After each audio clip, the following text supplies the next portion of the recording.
গ্রামীণ রাস্তায় ভারী ডাম্পার ঢোকাকে কেন্দ্র করে উত্তেজনা। তেহট্টের মালিয়াপতায় ডাম্পার আটকে বিক্ষোভ স্থানীয়দের। স্থানীয়দের অভিযোগ, গ্রামীণ রাস্তায় ঢোকানো হচ্ছে পাথর ও বালি বোঝাই ভারী ডাম্পার, ফলে রাস্তার ক্ষতি হচ্ছে। অপরদিকে এই গ্রাম থেকে ঢুকে কিছুটা ভিতরেই রয়েছে একটি সাঁকো। দীর্ঘদিনের এই কংক্রিটের সাঁকো হবার কারণে দুর্বল পরিস্থিতিতে রয়েছে, যে কোনো মুহূর্তে ভেঙে যেতে পারে বলে অভিযোগ স্থানীয়দের।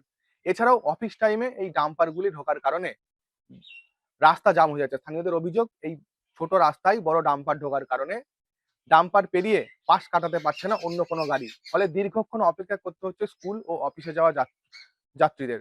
অর্থাৎ সেই কারণেই একদিকে অফিস যাওয়া দেরি, অপরদিকে দীর্ঘ এই গ্রামীণ রাস্তায় ভারী গাড়ি যানবাহন, অর্থাৎ এই যে বালি এবং পাথর বোঝাই ডাম্পার ঢোকানোর কারণে রাস্তার ক্ষতি হচ্ছে।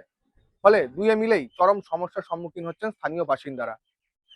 সেই দাবিতেই এদিন রাস্তায় ডাম্পার আটকে বিক্ষোভ দেখান তারা। খবর পেয়ে ঘটনাস্থলে পৌঁছায় তেহট্ট থানার পুলিশ। পুলিশ এসে ডাম্পারটি আটক করে। স্থানীয়দের দাবি, এই রাস্তায় ভারী যানবাহন অর্থাৎ ডাম্পার ঢোকানো যাবে না। গাড়ি আটকেছিলাম। আমরা হচ্ছে মালিয়াবদা থেকে পাথরঘাটা হয়ে গোবিন্দপুর পর্যন্ত এই রাস্তাটা চওড়া হচ্ছে 9 ফুট। আর এই রাস্তায় আগে একটা সাইনবোর্ড মারা ছিল একদম আমাদের মালিয়াবদা পার্কের কাছে, যেখানে এই রাস্তায় ঢোকে। তো ওখানে কে বা কারা ওই সাইনবোর্ডটা উঠে নিয়ে গেছে, কিন্তু ওখানে সব লেখা ছিল 10 টনের বেশি এই রাস্তায় গাড়ি চলাচল নিষিদ্ধ। কিন্তু ওটা কারা তুলেছে আমরা জানিনি, কিন্তু যেহেতু 9 ফুটের রাস্তা, 10 টন পর্যন্ত এই রাস্তায় যেতে পারে। এখন আপাতত আমরা দেখতে পাচ্ছি যে এখানে 18 চাকা, 16 চাকা, 22 চাকা বড় বড় ডাম্পার এখানে ঢুকছে। এই বালি বোঝাই, পাথর বোঝাই, বড় বড় খোয়া মেলা গাড়ি ঢুকছে। এবারে এক কথা হচ্ছে যে এত মানে ভারী যানবাহন যাওয়ার মতো রাস্তা তো এটা না। আর আপনি দেখেন একটা ব্রিজ আছে আমাদের মালিয়াপতার শেষে, পাথরঘাটা ঢোকার আগে। ওই ব্রিজটা মানে রড বার হয়ে গেছে, ব্রিজটা এক সাইড থেকে ধসে গেছে।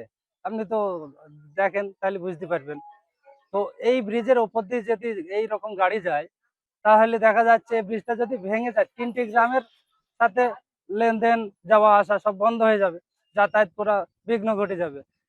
তো আমরা চাইছি যে এত ভারী ভারী যানবাহন যেন এই টাইমে না আসে, বা এই রাস্তার হিসাবে যে এত লোড ভারী গাড়ি না আসাটা ঠিক নয়। আজকে কি করলেন আপনারা তার জন্য? আজকে সকালবেলায় গাড়িটা আটকালাম, কারণ হচ্ছে সকালবেলায় বাচ্চারা স্কুলে যায়, বা সবাই বাজারে মার্কেটে মার্কেটে যায়। আর গাড়ি, এটাও একটা সমস্যা। এটা মানে বিশাল সমস্যা, এটা ডেইলির সমস্যা হয়ে দাঁড়াচ্ছে। মানুষ আর কতদিন সহ্য রাস্তাও জাম করবে? হচ্ছে। এইবার ওই যে আমাদের মালিয়াপতা থেকে আসতে গিয়ে একটা ব্যাগ পড়ছে খালের ধারে, ওই ব্যাগের কাছে গাড়িটা আগা পিছে করে ঘোরাতে ঘোরাতে ওখানে দেখা যাচ্ছে 1/2 ঘন্টা 40 মিনিট লাগছে। সেই কারণে দেখা যাচ্ছে ওখানে মানুষ আধা ঘন্টা ফেঁসে থাকছে। যে এই যে একজনা ব্যবসা করবে আর 10 জনা ফেঁসে থাকবে সাধারণ মানুষ। এইবার সাধারণ মানুষ এই কারণে সবাই মিলে গাড়িটা আটকেছে। আর এই স্কুলের বাচ্চারা স্কুলে যাবে। তারপর কি হলো গাড়ি আটকানোর পর? থানা আসলো, থানাকে ফোন করা হয়েছিল, থানা আসলো, থানা আসার পরে গাড়িটাকে নিয়ে চলে গেল আপাতত এখন থানার হাতে।